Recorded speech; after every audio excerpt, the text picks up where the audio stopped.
Yesterday morning at church, we sang Charles Wesley's fantastic hymn, "And Can It Be?" And as I was singing it, I realized I hadn't even thought of this song when I posted my last video. It's surprising because it pointed to the very subject that I was talking about. The hymn illustrates the imprisonment that fallen man experiences. As I mentioned in the last video, the curse is not only separation from God, but also the judgment or the verdict that has been passed down to all humanity. This verdict includes granting humanity what it desired. Yes, that's right. The verdict that was passed down to mankind was allowing them to follow their own will. Another way of putting this is the way Paul puts it in the first chapter of Romans.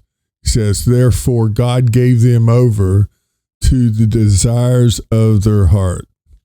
So when humanity chose its own way over God's, he permitted the choice. He gave them over to it.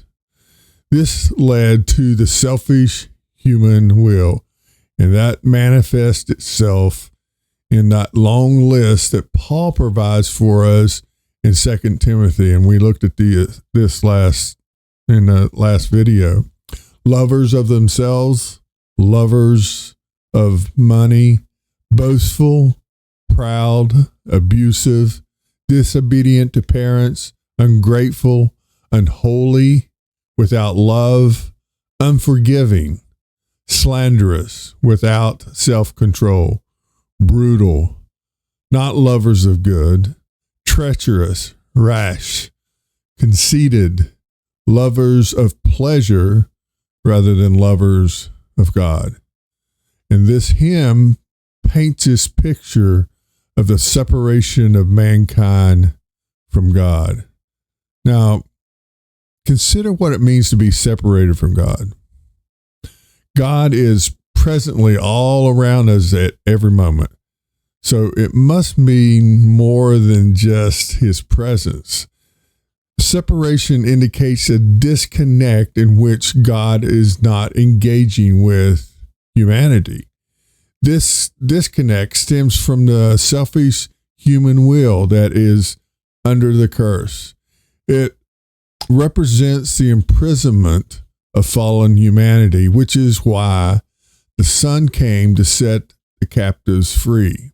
Wesley expresses this wonderfully in his hymn. "Long my imprisoned spirit lay, fast bound in sin and nature's light. Thy eye diffused a quickening ray. Awoke, the dungeon flamed with light. My chains fell off, my heart was free. I rose, went forth, and followed thee." What a wonderful way to express the regeneration.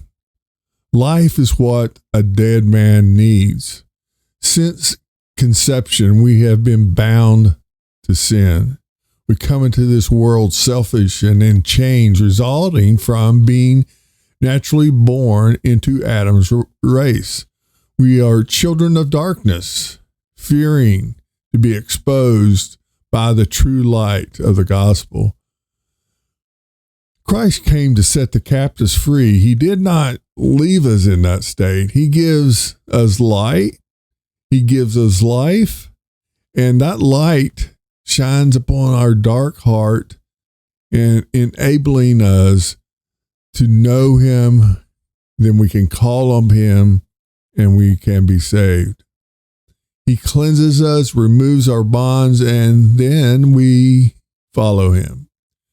You may wonder, as many non-Calvinists do, cannot the power of the human will break a person free from this spiritual prison? I would reply this way. Are you asking if the guilty can overturn the sentence handed down by the judge of the universe? The answer is no. Humanity does not have power like this. The condition of being in prison is the result of God's judgment due to Adam's sin in the garden. The guilty do not have the right or authority to overturn that verdict. But Christ has that power. He has the authority to make us alive. And that is exactly what he did.